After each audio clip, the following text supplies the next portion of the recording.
I'd like to welcome everyone here this morning for this breakout session on Fran Maier's recently released masterpiece entitled True Confessions, Voices of Faith from a Life in the Church, published by Ignatius Press. I'm Father Roger Landry, Catholic chaplain at Columbia University, and I'm privileged to serve as moderator for this morning's crisp discussion.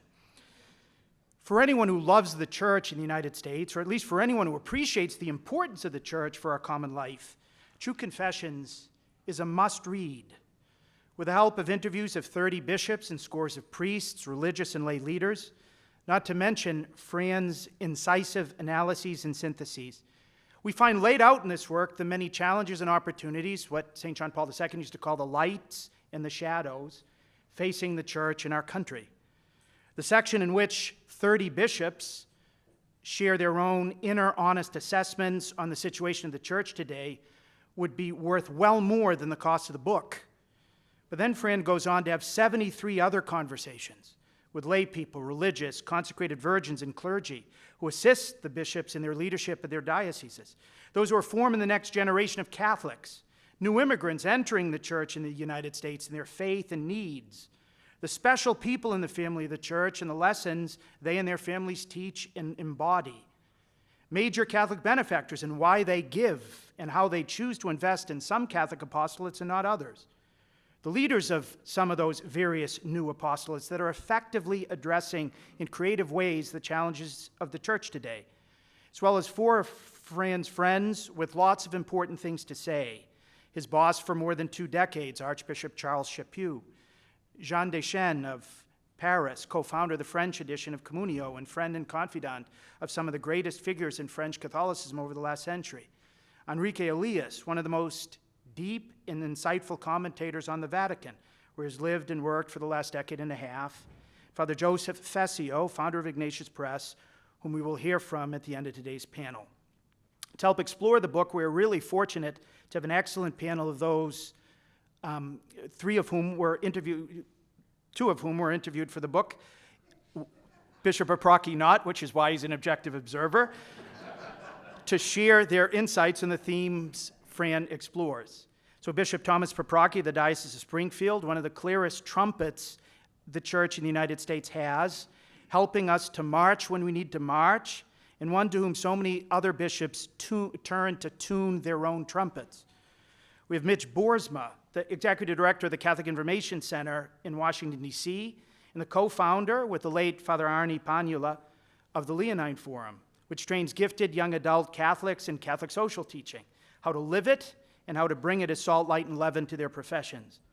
I'm the chaplain for the New York chapter of the Leonine Forum, and Mitch and I were both interviewed for the section on New Catholic Apostolates. Dr. Carl Truman, professor of biblical and religious studies at Grove City College close to Pittsburgh, and one of the most incisive Christian minds on the intersection between faith and culture. Finally, the author of the book himself, Fran Maier, who will get us started. After brief remarks from all the panelists, we'll have time for questions, so please formulate them as we go. And at the very end of the session, we await some remarks from Father Fessio. Fran, please get us started.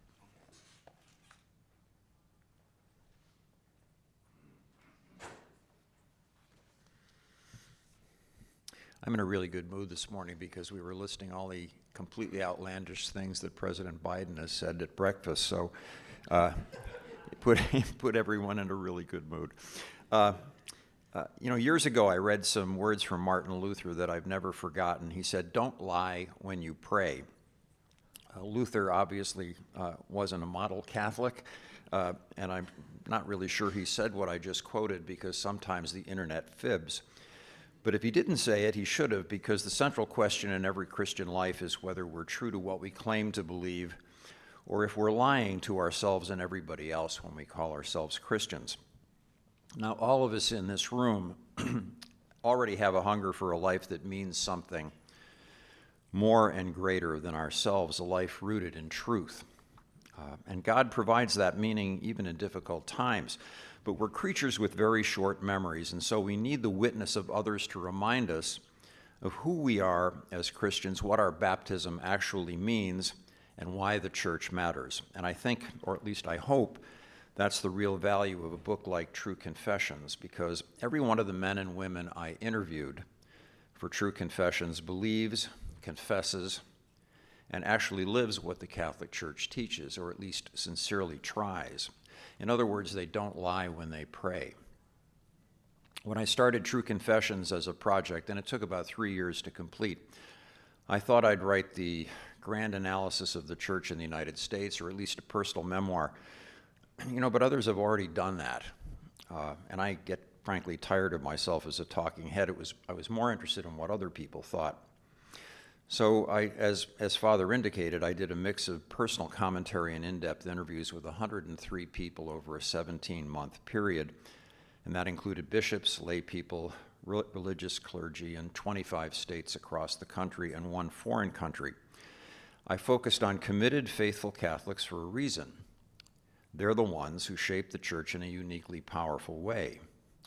And I wanted to know what faithful people think, why they have hope, why they have joy, why they love and stay in the Church at a time of external pressure and internal confusion. And I think the result is a portrait of the Church in the United States that's very candid in its concerns and criticisms, and frankly, sometimes pretty bracing, but also much stronger and healthier than we allow ourselves to believe. This Napa conference is just one small example of the tremendously good energy we too often don't hear about, and another is the fantastic success of last week's National Eucharistic Congress, which I think exceeded everybody's imagination, just as World Youth Day did in Denver in 1993. We live in a unique time because nearly everything familiar about our world seems to be changing very fast.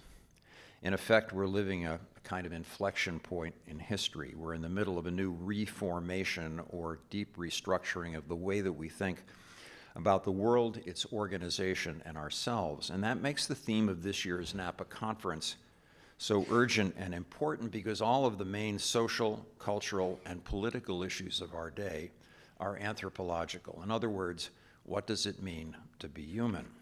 Is there anything transcendent or special at all about us as human beings beyond our remarkable ability to think ourselves into one crisis after another? If you want the answer to this, I think you should read, frankly, True Confessions, or I certainly hope you will. Read it to learn what faithful American Catholic bishops and priests, deacons, religious, and lay people actually think. Not what other people think they think or want you to think, but what they think. There's a tremendous amount of energy and hope in the authentic, believing Church. And I saw it again and again in my interviews. I think if I look back on all the interviews that I did, the chapter on parents of special needs children is just extremely powerful. The interview with Ursula and Matt Hennessy is unforgettable. I've read it about 100 times, and it moves me every time. As believers today, we're dealing with too many problems to count, including a decline in our numbers. But we're not powerless. I suggest that you read something like, my favorite essay in a moment like this is Václav Havel's The Power of the Powerless. It's a wonderful essay, and it really leads you to remember that the most important thing we can do is to say yes to what's right and no to what's wrong.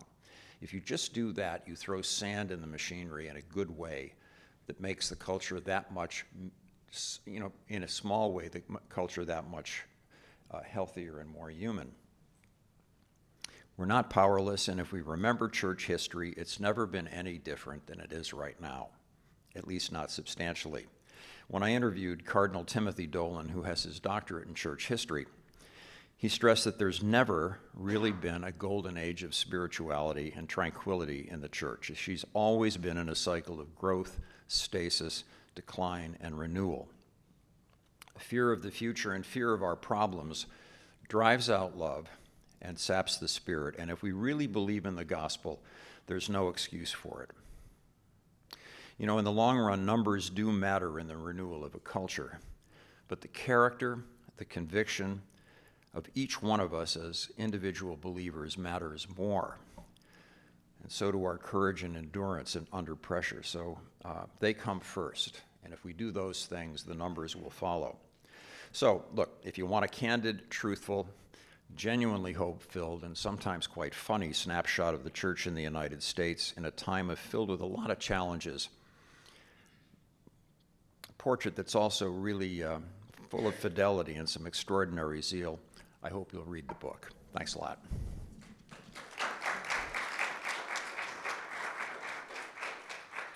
Let's hear from Bishop Paprocki.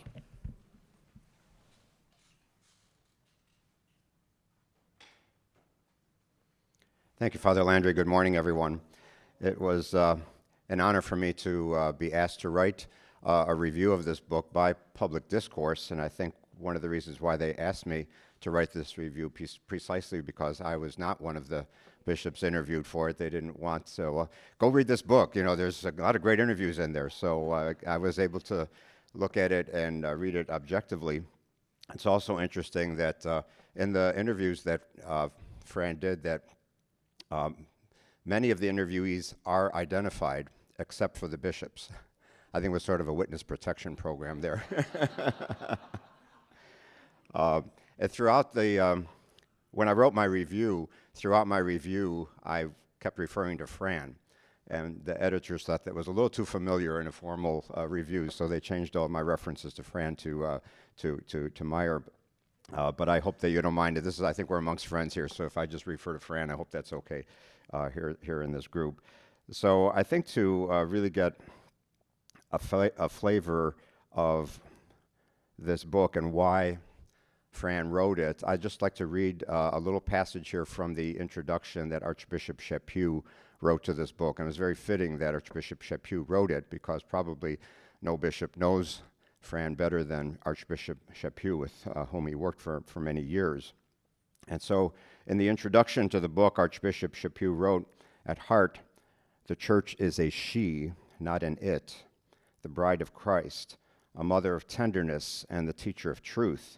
And even in an age that derides her and dismisses the need for a God, even in an age when her weakness is often brutally obvious, the church is younger, stronger, and more beautiful than her enemies have the capacity to understand or see." So that distinction between the church being a she or an it then is also an important background for this next quote that Archbishop Chaput makes here. He adds a personal note about Fran. He wrote, "In Denver, in the early days of our collaboration, I sometimes stopped by Fran's office at the end of the day to think out loud or exchange ideas. I asked him once why he worked for the church when he could do something else that paid more. He looked at me quizzically and then said, 'Because I love her.'" And that, I think, is the key here. It's not an it. It's not, we don't fall in love with an it. Fran's in love with the church, and I think it's very clear that in the interviews that he did, that the people that he spoke with also loved the church, and that came through very clearly. In the interviews, not all of the interviewees agree with each other, and that's fine. You wouldn't expect that they all would. There's a lot of different opinions here. But the one thing in common is I think that all people that he interviewed do love the church, even those who were criticizing her, criticism out of love for the church. And then just a little passage here from chapter 1 where Fran explains in his own words why he loves the church. And I think this is key to read this also. "I love the church because she is my home, my extended family, the mother who takes us back, whatever our failures and mistakes. I love her for the grandeur of the art, music, law, architecture, and literature she has inspired. I love her for the brilliance of her intellectual legacy, which has no parallel in human experience. I love her for the good that remains in the civilization she shaped. I love her for her patience and mercy. I love her because she treasures and refuses to abandon the weak. I love her above all because what she teaches is salvific and true." And I really think that that is a beautiful paragraph where it really sums up Fran's love for the church and why he loves the church. And so in the interviews, that's the key question: why do you love the church? And then what is it that you love about the church, and where are the things that you think that the church can be improved? As a bishop, I really appreciated the section where Fran talks about the role of the bishop, and this is a key passage also. He says, I'm saying I take solace in these words that Fran wrote. Bishops in the church tend to get blamed for everything, and sometimes they earn it, but bishops didn't invent the birth control pill. They didn't create the sexual anarchy that flowed from it. Bishops didn't invent the transistor or the microchip or the cell phone or video games or gay dating apps or the internet cocoon of pornography that's destroyed millions of families and vocations. And bishops don't have a magic wand to cancel out the massively negative influence of popular culture on their people. I really appreciated that because I've said to people sometimes half-jokingly that I should change the sign on my door from Office of the Bishop to Complaint Department. People send letters or emails. It may be something that we have control over, like in a parish, but other times it's just these grand world problems, and somehow they think that the bishop is going to take care of it. So I really appreciated that sensitivity. I would say my main criticism of the book, it's not necessarily even a criticism, is just more of a wish. The best parts of the book are the words that Fran wrote himself. And so there are a lot of interviews in here, and then Fran makes comments at time to time on those interviews. But the best parts, I thought, were at the beginning and the very end of the book, where most of it is in Fran's own voice. And Fran, although you may get tired of your own voice, I think we'd like to hear more from you. So my encouragement is to write your memoirs, write a sequel, and let's hear more in your own voice. Thank you.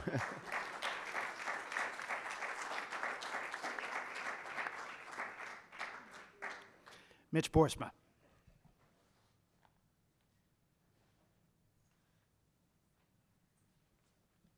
Thanks, Father. Thanks, Fran, and thanks all of you for being here. I'm really happy to have this opportunity to say just a few words about this book, what it means to me from the position of a lay apostolate. And they're all just different ways, really, of saying how profoundly grateful I am for this book. This book is the most special type of gift that I think we can receive as a church, because it was a gift that only Fran could have given us, no one else. I think it goes kind of without saying, but just to say that only Fran is the one who has these 5 decades of service to the church at the highest levels of leadership, from the Colorado River to the Tiber and back again. Only Fran has that quality, quantity, and depth of friendship with these bishops, priests, lay men and women spanning the whole life of the church that make up these 103 interviews. Only Fran has Sue-Ann, who we know is the true secret to all of his success. And only Fran could put all this together in a way that makes sense. And importantly, to make everyone he interviewed sound smarter and more pithy than we are. In this context, it's kind of like an entire book of Spitzer roundups at Napa, but in print form and then 100 times over. So it's very grateful. 3 quick thoughts about what makes this book really special to me. First, as someone who works with the church, but not necessarily for the church, in the structures of diocesan life, it's really supremely helpful to have this insider look about kind of how the sausage is made over there at the Chancery, and the opportunity really to get a look at that level of skill and professionalism and virtue it takes from holy and talented bishops, priests, lay men and women who are all committed to making a diocese function on a practical level. So give me a real appreciation for what a difficult job that can be. Second, I have found myself using the book as essentially a how-to guide for insight on so many of the organizations and people I really admire, all gathered in one place. From a professional standpoint now, I find myself thinking, I bet Curtis Martin or Tim Gray had something to say about crafting a vision in that book. Like, let me go back and pull that up. Or reading the chapters from the business leaders and the philanthropists on advice for bringing the next level of professionalism to an apostolate, what that takes. Or the advice from parents on raising children, as my wife and I are continuing to raise our young family. It's just incredibly handy. I can flip to any interview on any page and get something out of it personally, spiritually, or professionally. I mean this as the highest compliment. It is like really high-end bathroom reading. You can pick it up and put it down anywhere, and it is useful for however much time you have with it. And finally, Fran likes to say, when at times that he's taking time to mentor young people in the church, that he's ready to hand things over to the next generation because we have less scar tissue built up from the years of battle, which I suppose is true. But in the process of reading these interviews, I just have this whole new level of admiration for the sense of peace and joy that shines through in spite of, and probably because of, the scars that folks like Fran and others who serve the church have been willing to accumulate on our behalf. So if this rising generation of leaders in the church is in fact able to see a little further into the horizon, it's only because we're standing on the shoulder of giants like Fran and the other folks here who are in the room and on the featured in the book. So please take some time to read it. Thank you.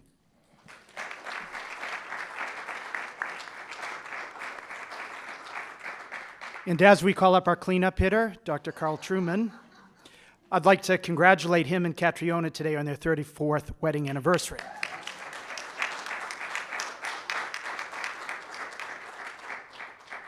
Yes, some years ago, a student at Grove asked Katrina and myself after church, what is the secret of a long marriage? And I said, I'm a very patient man. And my wife, as quick as ever, said yes, and I have very low expectations. So thank you for your kind words there. It's a delight to be commenting on Fran's book. I noticed that Mitch didn't get the memo that Father Roger and I got, that we were meant to adopt Fran's hairstyle, actually, as a sign of honor.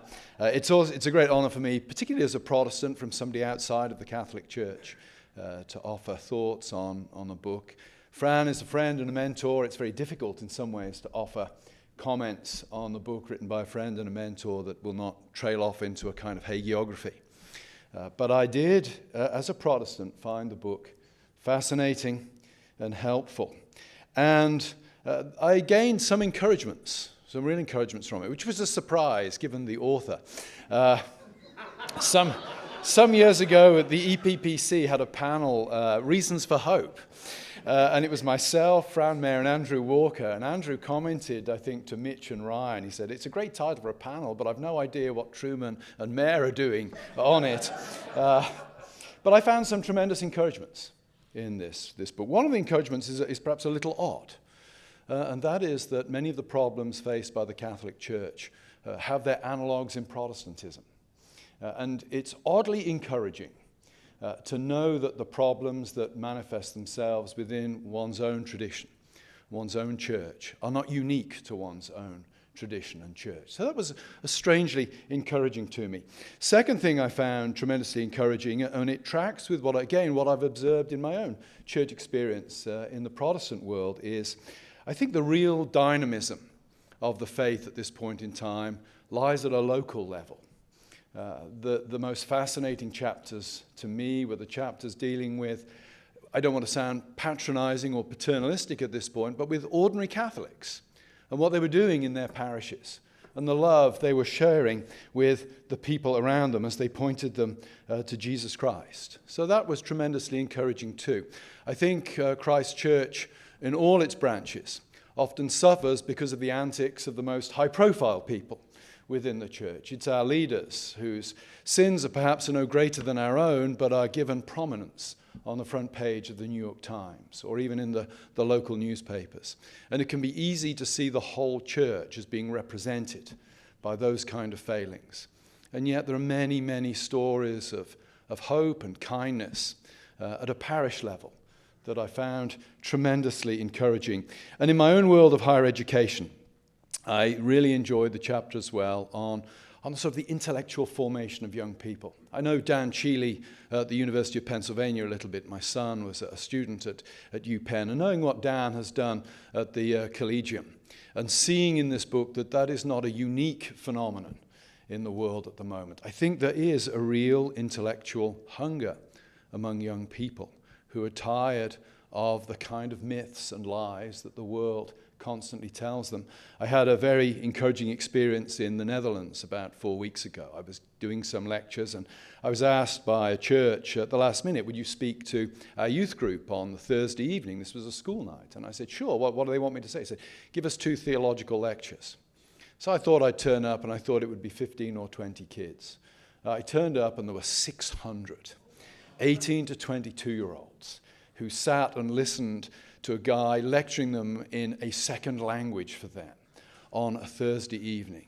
And it really struck me that for all of the bad news in the church, I think there is a rising generation, perhaps not a majority, but the Lord is not done with the church yet. There is a significant generation rising, and it behooves us to train them well. And lastly, I would comment on this. One of the things I'm always asking myself is what is it that undermines the credibility of the church in the public eye. And I think it's fair to say, and I do believe that Christianity is in some ways always a sign of judgment. The church is a sign of judgment against the times in which it lives. We represent a different way of life. We walk to the beat of a different drum that contradicts that of the world around us. And yet I think there are legitimate criticisms that the world can make of us. One of them, I think, for Protestantism is our divisions. If you were to say to me, what is the weakest point of Protestantism in the public eye? We are so fragmented. It shatters our credibility to speak to the wider world. I put my hand up to that. I could be a minister in at least 7 Presbyterian denominations in the United States alone. That means 6 of them, the 6 I don't belong to, of course, don't need to exist. Only mine needs to exist. What is it, I think, that undermines Catholicism in the public eye? I think it's this. I think it's its toleration of defiance of its own teachings by high-profile members of its communion. And I was very struck by a statement in the afterword by Father Fessio, where he said one of the key things for the church as it builds into the future is applying its own canon law on issues of discipline. And I think it's important. I think we live in a therapeutic age where we tend to think of discipline's a bad word, and we tend to think that the only reason for engaging in discipline is to win back the wandering soul. And that's certainly, I think, a reason for discipline. But I would suggest the church needs to take its rules of excommunication seriously for 2 other reasons. One, I think when somebody is excommunicated for being a high-profile Catholic but promulgating something that stands directly against Catholic teaching, it tells Christian people that the church takes its own teaching seriously. And the second thing, I think, is this. I think it vindicates the name of Christ in public. When the church says, no, you cannot hold that view and claim to be one of us. I think sending that message, the world may regard us as hateful bigots when we do that, but I think it vindicates the name of the Lord in public. So I think this is a wonderful book. I learned a huge amount from it. I was honored to be part of it. I commend it to you strongly. And my only criticism is it's too short. And I think, as Bishop Paprocki has said, there's not enough Fran in it. We need volume 2, where Fran tells us what he thinks about the church. So thank you for listening so patiently.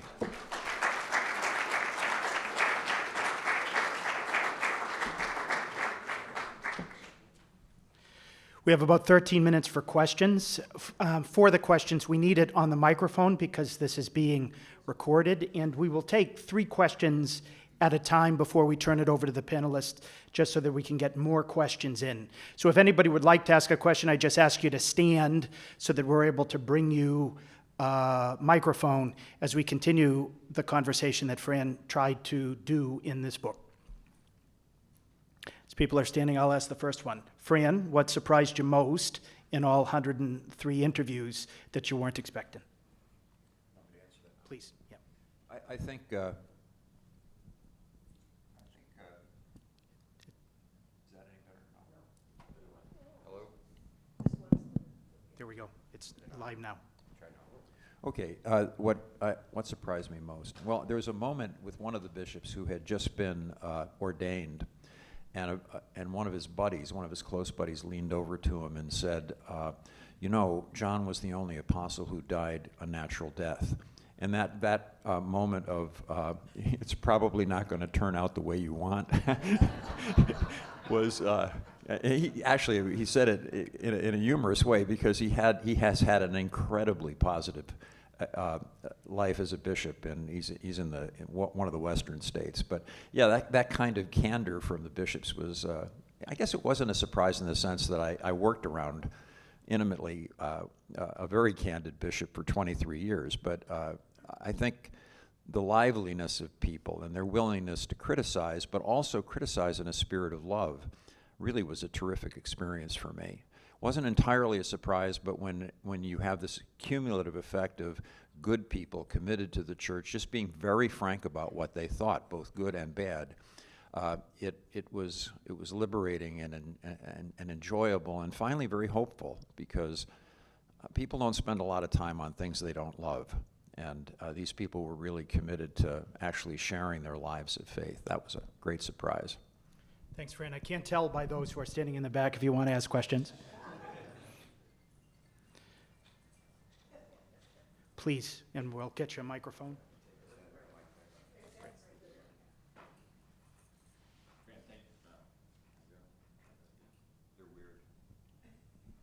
All right. Great. Thank you. This is really so wonderful. Fran, I just taken by the idea of love and like your love story. Can you just expand a little bit about like when and how you fell in love? That's really, yeah. True confessions, Fran.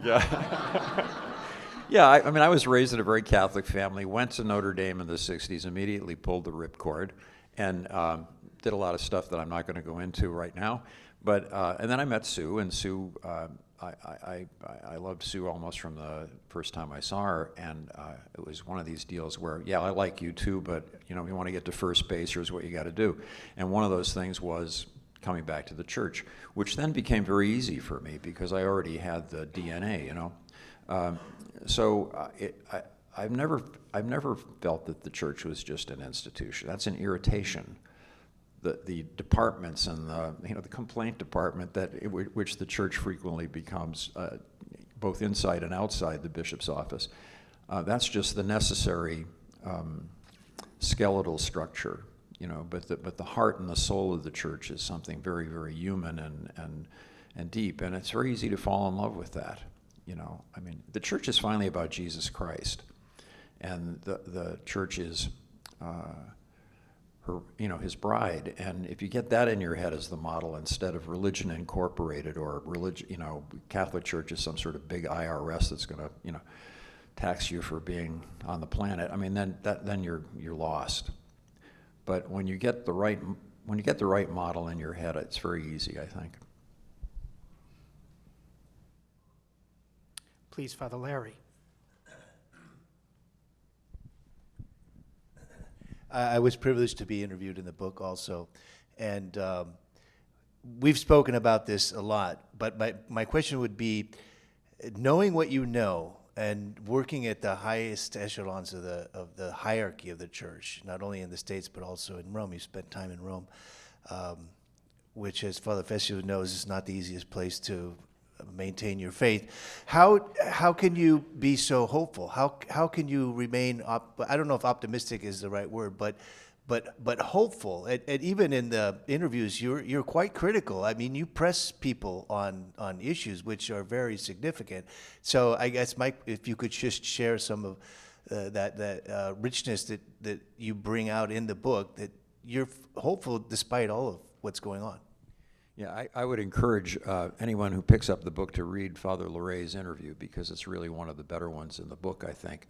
One of the reasons that Carl is a very, very close friend is that we share low expectations about people. You know, but that's good Augustinian thinking, you know. I mean, Augustine was a pessimist. My archbishop was a pessimist, but both men were profoundly hopeful, because they really believed in the message of Jesus Christ. I mean, the game's over. We won, but we frequently just forget that, and I forget it all the time. I mean, as Sue will gladly attest, my head is filled with hornets most of the time. You know, I mean, that can create a lot of you know, rage addiction and depression and stuff like that. But the same thing was the case with somebody like Augustine, a much bigger brain, so a lot more hornets.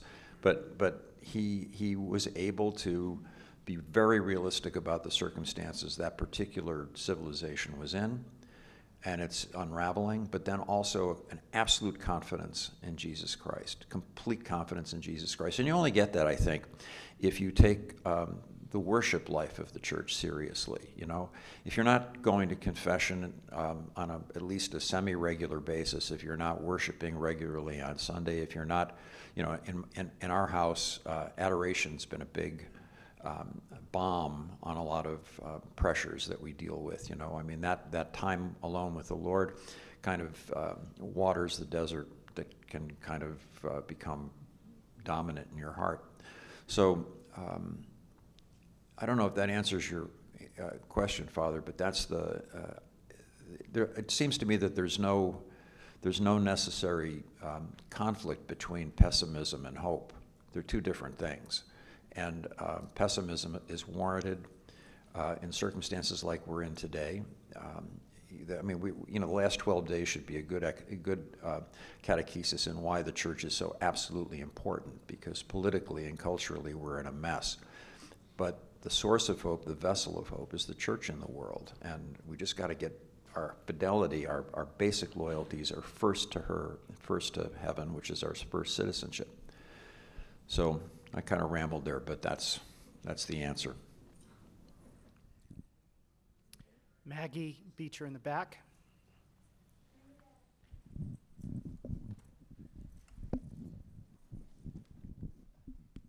Thank you. My question is about distractions. I think in the secular culture, we're very aware that society's very distracted. Do you think the fact that the broader culture is struggling with distraction has had a negative effect on the faithful? And if so, what would you recommend people kind of refocus on? And I'm thinking specifically of kind of having a rightly ordered understanding of the life of faith versus letting the culture tell us what our top priorities should be. Well, I think that's a central question of the age, isn't it? I mean, we live in the most materialist culture in human history. We're just not ideologically materialist in the way National Socialism or Marxism, Leninism was and is. But this is a consumer economy produces a materialist economy, a materialist culture. And that's a constant 24/7 catechesis, which is magnified by the technologies that we have. Now, what do you do about that? Well, Christian friendship is really important, and unplugging is really important. And that sounds completely ridiculous. How do you unplug from a culture that is completely oriented toward technology? Well, you can't, but you can mitigate the effect by, again, going back to the sacraments, taking the sacraments seriously. We don't take them seriously. They're kind of formulas that we go through that are, memorabilia of the past. We have to get to the point where we realize that those things really have power. And we can't do that if we're distracted all the time, which means that we have to create a zone of silence somewhere in our lives. Rod Dreher talks about the Benedict option, which I prefer to go the Augustine option. I'm more pessimistic than he is, but I think there's some truth to that in the sense that we have to find a way of withdrawing ourselves on a daily basis from the noise around us. It's easy if you are in love with the right person. That dialogue, that intimate dialogue between a husband and wife that are both believers is a really good zone of silence at the beginning and the end of the day. But if you don't make a conscious effort to unplug in some significant way, you're going to be lost because you're going to drown. We've got time for one more question. If I could just add an answer to that, I think it's important to remember that distractions basically come from the devil. All of those, the dis words, the prefix di, division, distraction, the devil is always trying to distract us from our true goal. And I have to keep that in mind myself when I go into the complaint department, that I've got an agenda of things that I want to do, and then all of a sudden all these problems pop up that I got to deal with. And I think, frankly, those are being thrown in front of us as distractions to keep us from the real goal of what we're trying to do in terms of evangelizing and spreading the gospel. So for an individual as well, I mean, there's so many distractions around the world that confronting us from the world that we just have to remind ourselves that when those distractions come to us, say the St. Michael prayer and just ask for protection so that we can focus on what is true and what is real. Our real goal is life in Jesus Christ. Can I just make one observation, because I don't want to abuse anybody's time, and I know that Father Fessio is going to be making a comment at the end of this. I think we need to give our bishops a break in these things. I mean, one of the easiest go-to complaints in the church right now is the bishops, and look, they're human beings too, and some of them are better than others, you know. But as I worked with a bunch of them for 46 years, and they're really good men. And you don't beat up your leaders and expect to be the winning team, you know. I mean, we need to respect the people who are our pastors, and that doesn't exclude. Obedience is not subservience, but giving our pastors and our bishops appropriate respect and support is really, really important. I found that Catholics much too easily just dump on the bishops and kind of wash their hands. We're responsible for the problems just as much as they are, and we have the responsibility to take charge of our vocation so that we contribute materially to the health of the church, and that's why, you know, an event like Napa Institute Napa Conference is so important. So. Now we're very happy to give the floor to Father Joseph Fessio, publisher of True Confessions.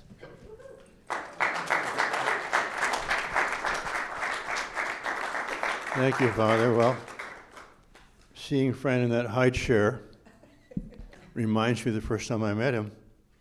It was his first high chair, I think. Well, it seems like eons ago. It was certainly decades ago. He had more hair, and I could speak coherently. So that was quite a while. And of course, I met you, Fran, when you were the editor of National Catholic Register and you were living in Los Angeles. And that was the premier publication, I believed, at that time for a weekly newspaper. And when I used to read newspapers, I would read that. And then, of course, you began working for Bishop Chaput. But at the Register, you already had a great knowledge of what's going on in the church and in the world, because that was his business, that was his job to do that. And then he became Archbishop Chaput's right-hand man. You know the old story where Jacob is stealing the heritage from Esau. Esau's kind of a rough guy, and Jacob's kind of not quite so rough. And so when Jacob goes to Isaac to get the blessing, he covers his hand with sheepskin, you know, and Isaac says, well, the hand is the hand of Esau, but the voice is the voice of Jacob.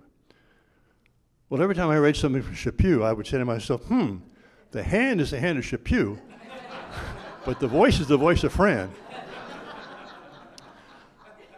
However, Chaput, I believe, was the premier bishop of this country. He wasn't the cardinal of New York. He never became a cardinal. That was an injustice, in a sense, in my view. But despite the fact he was Franciscan,